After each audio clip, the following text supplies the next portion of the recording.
There are some countries without which the world would have a completely different face than the one we know today. I mean, we can all imagine how the world would be without the USA, Great Britain, or Italy. A world without hamburgers, corporations, the UN, tea-based rituals, big clocks named Ben, pizza, pasta, romantic songs, and why not, picturesque mob movies. The list could go on forever, but we have just one question. How many of you have tried to think of a world without Romania? For those of you who haven't, take a good look onward. To begin with, try to imagine writing your entire life with only a pencil. Not so convenient, is it? In case you didn't know, and we're sure you didn't, the fountain pen was invented by a Romanian professor named Piatra. His invention was patented by the French government in May 1827. Dr. Stefan Odobleja, another illustrious Romanian scientist, is renowned as the father of cybernetics. Practically, he's the inventor of modern cybernetics, and the first to state that cybernetics originates in psychology.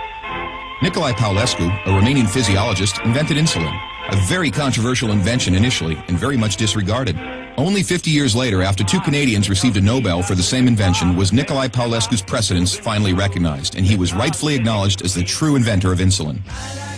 As in the 20th century, time was the key word for solving anything. The jet plane, invented by Henry Coanda, was one of the most revolutionary inventions ever. Get back here! Without him, the jet plane would probably have been invented much later. Without a Romanian gymnast, the computers wouldn't have had the possibility to learn to display a perfect 10. Nadia Comaneci got the first 10 in the history of gymnastics in Montreal, 1976. Imagine Bram Stoker trying to find a count in order to write his bestseller, and Hollywood craving for a vampire to put him on the big screen. So they would all have to thank Vlad Tepes, the Romanian medieval ruler, who had the bad luck of becoming the bloodthirsty demon of modern times.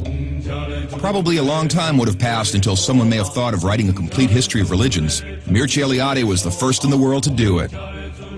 All around the world, nobody would have thought of mocking a serious matter like death.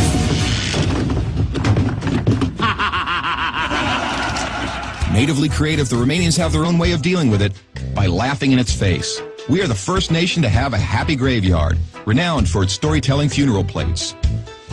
Unless UEFA had approved a 1-meter-wide goal, nobody would have been able to defend 4 penalty strikes in a row.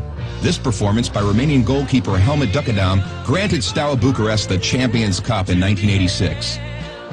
Hey, Mr. Bill Gates, we want to congratulate you for being the richest man in the world. But let's put it this way, you owe us big time. The second spoken language in your company is Romanian. Repeat after me, mulțumesc. Thank you, that is. But let's move on to other gates, more pleasant ones this time. The gates in Maramureș are unique in the world for their architecture, so take a glimpse. If we're good at one thing, it's having a good time. Gastronomically speaking, we are the proud owners of the most mouth-pleasing dishes in the world. And if you try these, we kindly recommend you to feast your senses on our world-renowned wines with a history of centuries.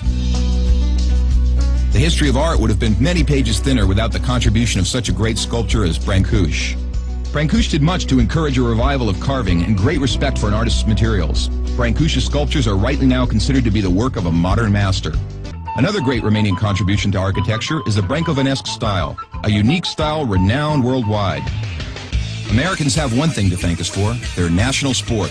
Because while other people were chasing wild goats in order to constitute a national sport, Romanians invented the godfather of baseball. A sort of baseball, that is, called the Uina, which was first attested to in 1364.